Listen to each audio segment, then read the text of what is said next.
Merci. Donc nous allons vous parler des ateliers de socialisation, qui est une formule d'accompagnement proposée par le CMPP et le CMP de Nanterre. Marc Turpin représente le CMP. Les ateliers thérapeutiques, renommés aujourd'hui ateliers de socialisation, sont nés d'un constat, d'un désir et d'une volonté. La difficile mobilisation de leur famille, souvent très démunie socialement et psychologiquement, rend compliquée une démarche vers une offre de soins classiques et un centre de consultation tel qu'un CMP ou un CMPP, au moins dans un premier temps. Le désir, c'est celui de certains acteurs de santé. La direction du CMPP et du CMP, associée à celui des praticiens, tous volontaires, pour tenter d'apporter une aide nouvelle aux enfants et à leurs familles face aux difficultés rencontrées. La volonté, c'est celle des praticiens, conjuguée à celle des élus de la ville de Nanterre. Ils ont apporté pour les uns leur dynamisme et pour les autres leur soutien. Cela a permis la réalisation de ce projet. Le CMPP et le CMP de Nanterre proposent un dispositif, ou plutôt, on dira, une démarche évolutive et originale de prévention des difficultés avec un accompagnement de proximité. Il paraissait donc souhaitable de gagner la confiance des familles qui souvent appartiennent à des milieux socioculturels éloignés de la culture de l'école et d'envisager un espace de proximité autre, permettant un accueil pour leurs enfants ainsi qu'un soutien dans leur rôle parental. Alors comment fonctionnent ces ateliers de socialisation? L'histoire a débuté par un atelier il y a 16 ans, un deuxième s'est ouvert il y a environ 10 ans, puis un troisième depuis environ 5 ans. Certains praticiens du CMPP de Nanterre se déplacent dans 3 quartiers justes de Nanterre à la rencontre des enfants et de leurs familles, dans le cadre d'un travail partenarial avec les écoles de ces quartiers. C'est la souffrance des enfants, repérée par les enseignants et les psychologues scolaires, qui mobilise nos énergies. Les thérapeutes accueillent sur le temps scolaire, donc dans leur quartier, mais dans des locaux neutres, non scolaires et non désignés comme un lieu de soins, un ou plusieurs groupes de 6 enfants au maximum, âgés de 3 à 6 ans. Ce sont en tout 18 enfants qui sont accueillis chaque année, parfois sur 2 années, ainsi que leurs familles, sans compter le travail de partenariat avec les professionnels de l'école, enseignants, psychologues scolaires, assistantes sociales, directrices. Il existe plusieurs ateliers, chacun fonctionne de façon différente, mais il y a un cadre commun. Le dispositif se veut souple afin de s'adapter aux particularités locales des populations de ces quartiers et à leur histoire. Cette histoire, il est nécessaire de la prendre en considération. La dimension relationnelle du travail avec les enfants, les familles et les partenaires scolaires justifie également une souplesse de fonctionnement. Les intervenants n'utilisent pas de réponse prédéfinie et construisent leur action au fil des accueils en essayant de rester ouverts à tout ce qui s'exprime entre les différents protagonistes des ateliers. Ils doivent notamment tenter de se tenir au plus près de la parole des enfants, aussi troublés qu'elles puissent paraître.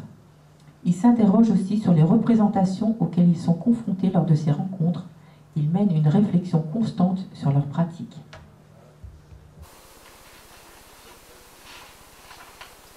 Pour chacun des ateliers, 3 accueillants reçoivent les enfants. Un psychologue, associé à un orthophoniste, ou un psychomotricien, ou un psychopédagogue, ainsi qu'un stagiaire psychologue rémunéré. Un référent reçoit les familles. Pour 2 des ateliers, c'est un médecin du CMPP, moi-même. Et pour un autre, c'est un psychologue. Un psychologue ou un psychiatre assure l'analyse des pratiques à travers un travail de supervision. L'atelier des tournesols jaunes existe depuis environ 10 ans, situé dans le quartier du Petit Nanterre. Il accueille les enfants âgés de 3 à 6 ans venant de 2 écoles maternelles. L'atelier se déroule 2 fois par semaine. Pour ce dispositif, c'est le CMPP qui est l'établissement support. L'atelier des tournesols bleus, lui, accueille dans le même local, sur des jours différents, des enfants plus âgés. Et pour ce dispositif-là, c'est le CMP qui est l'établissement support. L'atelier Zilina est l'aîné des 3. Il existe depuis 15 ans. Il se déroule dans le quartier du chemin de Lille. L'équipe est composée en partie de professionnels du CMPP et du CMP. Cet atelier accueille des enfants âgés de 3 à 6 ans venant de 2 écoles maternelles différentes pour une séance par semaine. Pour ce dispositif, il y a donc 2 établissements supports, le CMPP et le CMP de Nanterre. L'atelier Gorky, enfin, le dernier né, situé dans le quartier du Parc, accueille également des enfants âgés de 3 à 6 ans venant d'une seule école maternelle pour une séance par semaine. C'est le CMPP de Nanterre qui est l'établissement support. Les enfants sont accompagnés aux ateliers par leur famille pour des séances de 2 heures. Le bref temps d'échange avec les parents permet d'amorcer une relation de confiance. Avec l'aide des accueillants thérapeutes, les enfants mettent en scène à travers des jeux, des dessins, leur relation aux autres, etc., leurs problématiques singulières. En fin de séance, les enfants sont reconduits à l'école par les thérapeutes. Régulièrement, des échanges avec les enseignants et les familles sont proposés ou réalisés à la demande, tout en préservant l'espace thérapeutique. Outre ce travail avec l'enfant au sein des ateliers de socialisation, le médecin psychiatre référent des ateliers propose des entretiens réguliers avec les familles dans les locaux où se déroule le dispositif. Il s'agit là d'établir progressivement une relation de confiance avec les parents afin que les troubles de l'enfant puissent être reconnus et parlés à travers sa progression au sein du groupe. Zimina est l'aîné des 3. Il existe depuis 15 ans. Il se déroule dans le quartier du Chemin de Lille. L'équipe est composée en partie de professionnels du CMPP et du CMP. Cet atelier accueille des enfants âgés de 3 à 6 ans venant de 2 écoles maternelles différentes pour une séance par semaine. Pour ce dispositif, il y a donc 2 établissements supports, le CMPP et le CMP de Nanterre. L'atelier Gorky, enfin, le dernier né, situé dans le quartier du Parc, accueille également des enfants âgés de 3 à 6 ans venant d'une seule école maternelle pour une séance par semaine. C'est le CMPP de Nanterre qui est l'établissement support. Les enfants sont accompagnés aux ateliers par leur famille pour des séances de 2 heures. Le bref temps d'échange avec les parents permet d'amorcer une relation de confiance. Avec l'aide des accueillants thérapeutes, les enfants mettent en scène à travers des jeux, des dessins, leur relation aux autres, etc., leurs problématiques singulières. En fin de séance, les enfants sont reconduits à l'école par les thérapeutes. Régulièrement, des échanges avec les enseignants et les familles sont proposés ou réalisés à la demande, tout en préservant l'espace thérapeutique. Outre ce travail avec l'enfant au sein des ateliers de socialisation, le médecin psychiatre référent des ateliers propose des entretiens réguliers avec les familles dans les locaux où se déroule le dispositif. Il s'agit là d'établir progressivement une relation de confiance avec les parents afin que les troubles de l'enfant puissent être reconnus et parlés à travers sa progression au sein du groupe. Les accueillants, eux, rencontrent les équipes enseignantes concernées par les enfants accueillis au moins une fois par trimestre afin de faire le point sur l'évolution des enfants et la pertinence du dispositif. Bien entendu, toujours dans le respect de la confidentialité des séances. Les équipes des ateliers accompagnent autant que possible les partenaires scolaires dans leur effort d'intégration des enfants. Dans un souci de prévention, elles veillent aux évolutions des relations de ces personnels avec les enfants et leurs familles. Ces ateliers se proposent mais ne s'imposent pas. C'est un point de rencontre entre la proposition d'aide des praticiens, la demande des enseignants et celle des parents. Cet accompagnement dès le plus jeune âge et l'instauration d'un climat de confiance avec la famille permet souvent de préparer une démarche ultérieure éventuelle vers un centre de consultation ou de préparer si nécessaire une orientation. En amont des accueils, le travail préalable d'écoute en direction des enseignants et un travail de lien avec les professionnels du RASED sont nécessaires afin que tous puissent envisager comment travailler avec l'enfant, dans le respect des places et des limites de chacun. On peut dire que ce dispositif est un entre-deux. Il n'est ni l'école, ni le soin, mais se situe entre l'éducatif et le thérapeutique. C'est une démarche, un espace qui s'efforce d'être autre. L'enfant y est considéré comme un sujet à part entière. Il s'agit de l'aider à trouver la route de son désir singulier parmi les discours de son entourage qui le traversent, le suggestionnent, voire le soumettent. Aucune famille, aucun enfant n'est contraint de participer à l'atelier.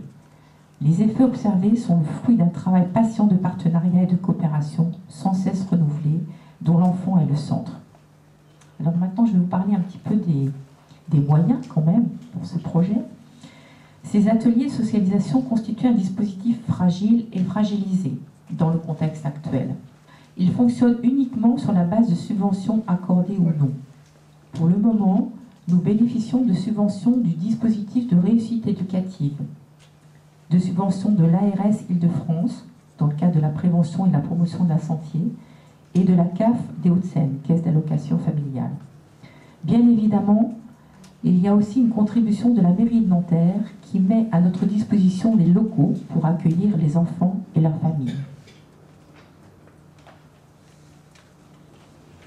Pour conclure, l'intérêt de ce dispositif nous semble multiple. Sans entrer dans une discussion quant à savoir s'il s'agit d'un dispositif de prévention ou de soins, il s'agit d'abord et avant tout de faciliter l'expression et l'élaboration d'une demande d'aide. Il s'agit également d'enrichir et de diversifier un travail de partenariat, tant avec le secteur de psychiatrie infanto-juvénile qu'avec les écoles, et de permettre ainsi une mise en synergie du travail de chacun. Il s'agit aussi d'éprouver un type de travail différent de celui de consultation. C'est important et dynamisant pour une structure telle qu'un CMPP, y compris avec un fonctionnement budgétaire qui se distingue de celui du paiement à l'acte. Il s'agit également d'évaluer. Cette évaluation ne se veut pas seulement quantitative, mais c'est davantage une évaluation à visée clinique, c'est-à-dire interroger ce qui se passe, les effets produits dans une perspective d'évolution du dispositif, en étant au plus près de l'enfant, de sa famille et de leurs besoins. C'est pourquoi nous pouvons dire que plus qu'un dispositif, les ateliers de socialisation initient une démarche autre, une démarche novatrice. Nous vous remercions pour votre attention. Vous avez dit que les ateliers étaient proposés, donc je voulais savoir comment sont-ils proposés, par qui et à quels enfants, quelles familles? Alors pour l'atelier dont je m'occupe, l'atelier Zilina, donc c'est toujours à la demande de l'école qu'un accueil est envisagé. Alors dans un premier temps, on rencontre les partenaires scolaires, on entend un peu cette demande et on leur propose de faire l'offre à la famille de l'atelier. Si la famille en est d'accord, dans un deuxième temps, on rencontre la famille dans le cadre scolaire pour une réunion avec l'enseignant, les partenaires scolaires, la famille et l'équipe de l'atelier. Et donc c'est l'occasion de se présenter, disons, délimiter un peu les places symboliques des uns et des autres. On ne fait pas la même chose. Et de voir dans quelle mesure la famille est prête à adopter ce travail.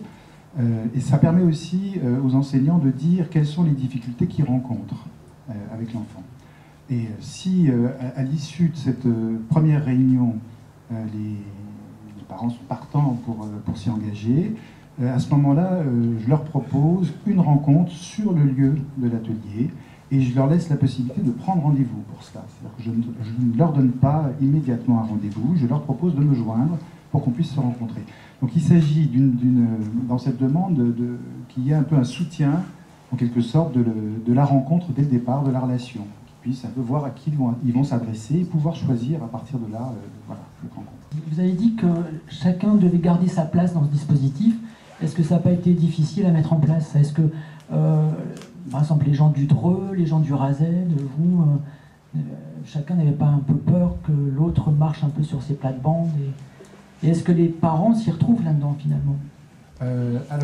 Est-ce que les parents s'y retrouvent? Oui, je dirais même que ce sont ceux qui s'y retrouvent le mieux. Alors, la question, c'est de savoir comment et pourquoi ils s'y retrouvent. Il me semble qu'ils s'y retrouvent parce que, justement, ils sont assez prompts, en tout cas pour la population dont on s'occupe, à se sentir assez persécutés par l'institution et par les institutions de manière générale.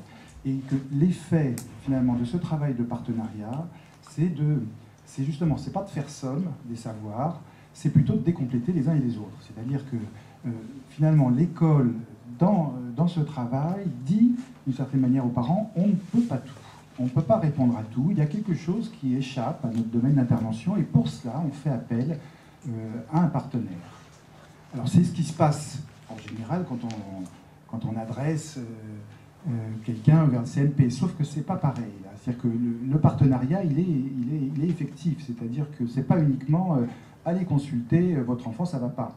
C'est voilà, on va se mettre au travail de la difficulté de l'enfant et pour ça, on vous propose de réfléchir avec d'autres.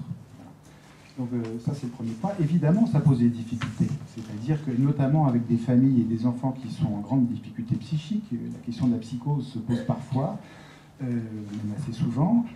Évidemment, ça suscite des phénomènes de transfert.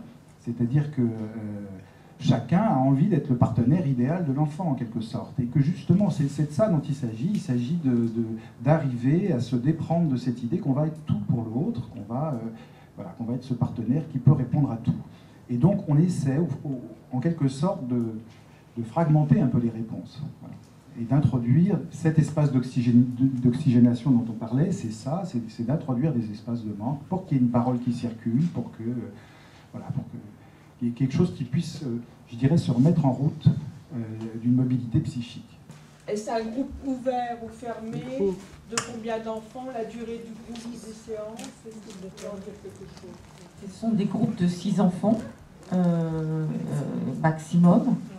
Et en général, les enfants sont accueillis sur une année, parfois 2. Alors à l'origine, c'était sur 2 ans, il me semble.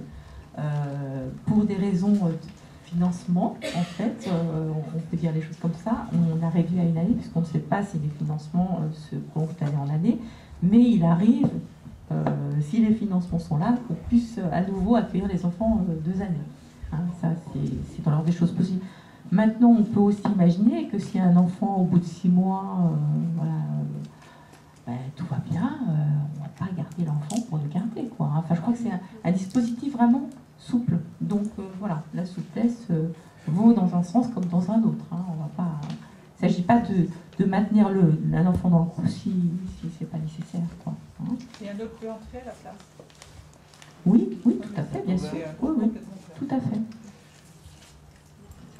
Je pense que c'est un peu le paradoxe de notre dispositif. Je crois qu'il marche parce qu'il est fragile, parce qu'il est incertain, parce qu'il est remis en cause tout le temps et qu'on n'a aucune certitude. Et en travaillant dans cette incertitude, dans cette fragilité, dans cette navigation presque à vue, hein, même si la seule chose qu'on a, c'est la direction du fil clinique, c'est ça qu'on tient, et c'est ça qui nous fait tenir, eh bien c'est ce qui peut faire en sorte que les choses puissent avancer. C'est un petit peu notre paradoxe, et c'est vrai qu'on est souvent mal à l'aise, parce que nos appuis sont quand même très vacillants, mais en même temps, c'est dans cet inconfort, voire dans cet insupportable, que gît le lieu de la vérité. Il y a un rapport de confiance entre l'école, le CMPP, l'intersecteur, le service social de la mairie de Nanterre qui est très, très développé. Et en même temps, c'est un véritable casse-tête parce qu'on sait que le fait...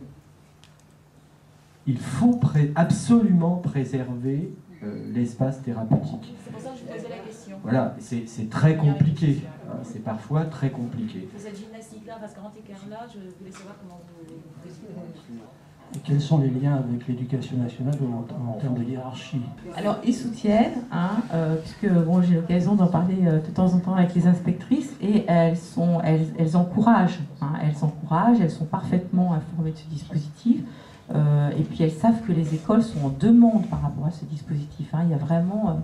le partenariat est ancien. Même si les enseignants changent dans ces écoles, on sait bien qu'il y a quand même un certain turnover, mais il y a une certaine histoire commune de ce partenariat, et donc ça c'est important.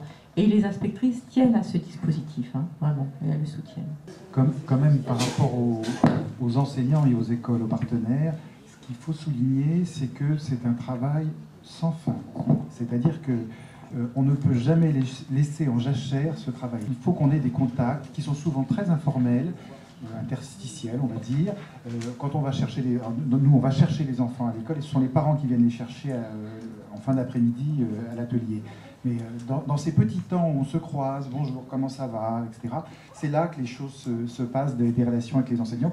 Et quand on les laisse trop longtemps sans faire ce petit travail-là, et ben très vite ça se dégrade, on s'en rend compte. Oui, on a eu des écoles dans lesquelles les directrices, enfin une école en particulier dans laquelle la directrice changeait tous les ans. Et c'était une vraie difficulté parce qu'à chaque fois, on se rendait compte qu'elle ne comprenait pas le dispositif, on avait du mal à transmettre le travail qu'on pouvait faire, à quoi ça peut servir, etc. Il y avait une certaine méfiance, etc. La dernière directrice donc, qui est arrivée, effectivement, était au départ extrêmement réservée, même si elle ne le disait pas ouvertement, on le sentait par rapport à ce travail-là. Et puis petit à petit, on a noué le contact, on a expliqué ce qu'on fait, on a parlé aussi un peu des enfants, comment est-ce qu'on les voyait, hein, quand on arrive à en dire quelque chose, c'est pas toujours évident. Et voilà, et la confiance s'est installée progressivement, et maintenant, alors qu'au début, ils ne trouvaient jamais d'enfants à nous adresser, voilà, maintenant, les demandes ne manquent pas. Je crois que ce qui est important aussi, c'est que les enseignants, enfin pour participer aux réunions, parce que moi je participe aussi aux réunions avec les enseignants, et puis avec l'équipe de thérapeutes, et donc je trouve qu'au fur et à mesure de l'année, on voit vraiment des enseignants, des directrices d'école qui comprennent l'enjeu du dispositif, qui voient les enfants évoluer. Et ça, c'est palpable, c'est concret. Dans la classe, les choses changent. Et je crois que c'est ça qui leur fait, après, tenir à ce dispositif. Tous les praticiens qui travaillent dans les ateliers sont volontaires. Donc, c'est un point très important. Il y a un engagement véritablement sincère et authentique de nous tous et de tous nos collègues qui travaillent dans ces dispositifs, encore une fois, bien fragiles, mais qui tirent leur force de cet engagement véritable. Peut-être Marie. Moi, j'avais juste une petite chose à dire. En tant que rééducatrice en psychopédagogie, c'est vrai que je me trouve assez bien à ma place dans la mesure où l'atelier de socialisation semble concorder avec un des objectifs majeurs de l'école maternelle, former un enfant social, c'est-à-dire disposant des capacités de communication verbale et non verbale. Et donc, ceci afin de pouvoir évidemment aborder l'apprentissage de la lecture et de l'écriture dès l'entrée à l'école élémentaire. Donc c'est vrai que les enfants que nous recevons, ils ont été,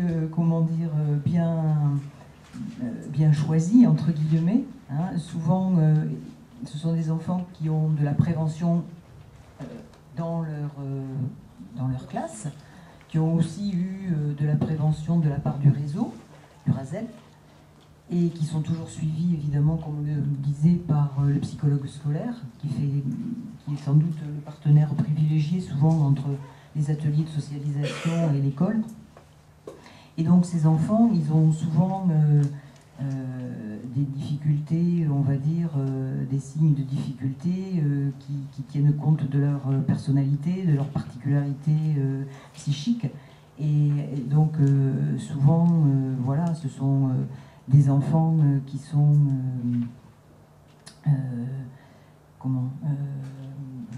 j'ai oublié, je suis perdue dans mon écrit, voilà, qui ont des difficultés, donc surtout dans leurs compétences de symbolisation.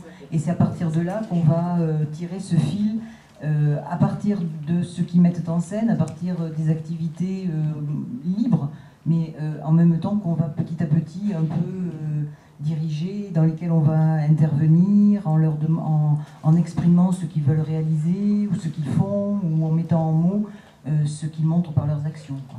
Voilà. Donc c'est vrai que parfois on intervient aussi évidemment pour rappeler le cadre, puisque lorsque les mots ne sortent pas, ce sont les coups qui viennent, hein, nous le savons tous ici. Voilà, donc il y a ces mots pour encourager, pour féliciter, pour reconnaître, et puis il y a aussi les moments de silence qui sont aussi des moments un peu magiques, quoi. Oui, je voulais revenir maintenant à l'intérieur du CMPP par rapport à votre démarche. Comment ça réagit au niveau des équipes, ce travail du CMPP hors les murs, d'une part, et d'autre part, ce travail en lien avec l'éducation nationale. Je parle par expérience, pour avoir rencontré dans le CMPP où je travaille, des discussions, des échanges sur est-ce qu'on a à travailler avec l'école, est-ce qu'on a à participer, par exemple, à la formation des enseignants, est-ce qu'on a à faire ce genre de choses. Donc, il y a des personnels qui sont réticents à ce genre de choses, qui voudraient que le CMPP, les gens viennent et les gens repartent, mais que les gens du CMPP, je caricature, restent à l'intérieur. C'est ce que disait Marc tout à l'heure, c'est-à-dire que l'inconscient s'ouvre, mais il se referme aussitôt.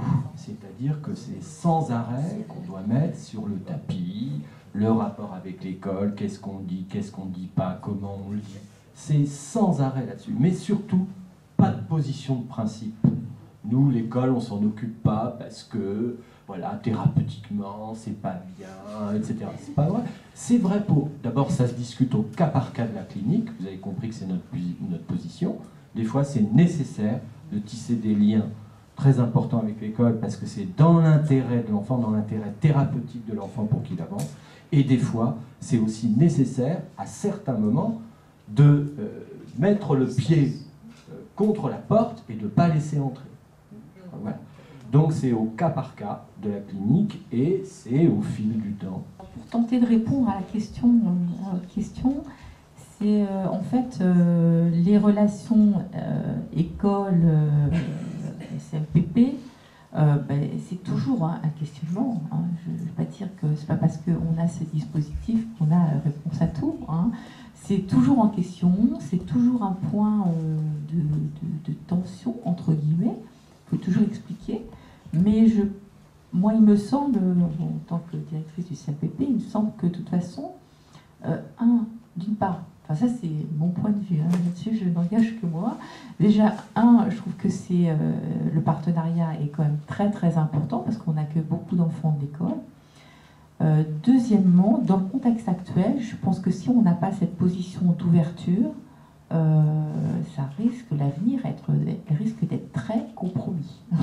Donc il y a un petit peu ces deux points-là qui nous font aller dans cette direction-là. Néanmoins, il faut préserver quand même l'espace de soins. Le partenariat ne veut pas dire, qu'on confond tout. Hein, voilà.